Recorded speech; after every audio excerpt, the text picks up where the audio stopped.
Hi everyone, I'm Charlotte from Brownlow Books, and if you watched my last video about mudlarking, you'll remember me saying I sometimes get like hyper-specific, weird obsessions. I have another one. So this is the Liveaboard Guide Living Afloat on the Inland Waterways, 2nd edition, by Tony Jones. So, as you can see from our little boat here, it's about narrowboats and living on them. So I got lucky at the time that I had this hyper-specific obsession pop up. This book was available on Book Outlet for cheap, which is really nice because most of the books are self-published and end up being a lot of money, especially because they're usually only available on Amazon, and I'm just like, really like to not get books from Amazon when I can. I always go somewhere else first. Amazon's my last resort. Anyways, it is about narrowboats and living on them. What I really like about the book is that it doesn't talk down to you.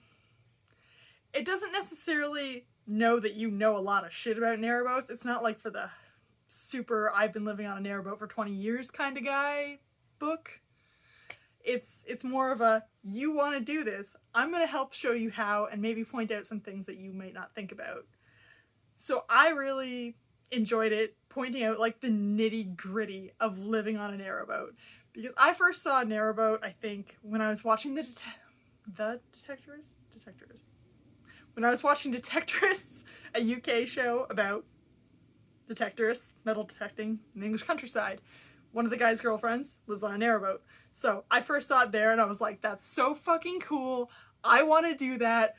How the fuck do I go live on a canal in England? Needs to be done. So this helped me live a little vicariously through that. So I enjoyed all the little nitty gritty details of it.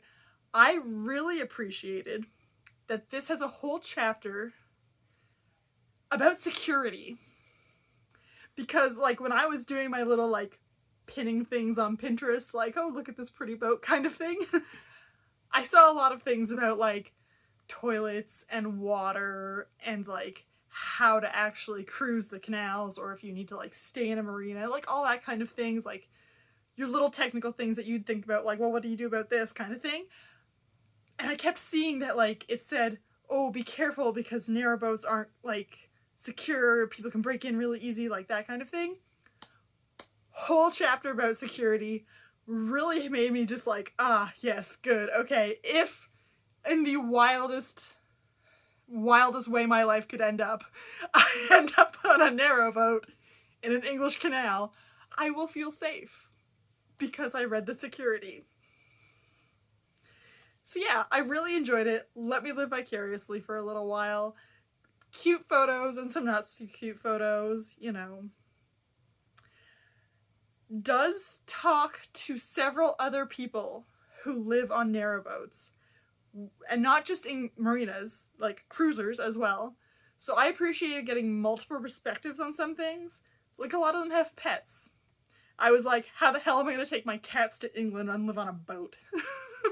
That doesn't seem like a thing that could happen, but people do it. So I'm like, this is fine. I'm trying to convince my husband that this is our retirement plans. Fuck an RV in North America. We're going to live on the canals.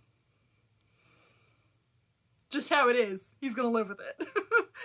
So, doesn't talk like you're a noob. Doesn't talk like you know everything. Really enjoyed it. I'm giving it 5 stars, because why the fuck not?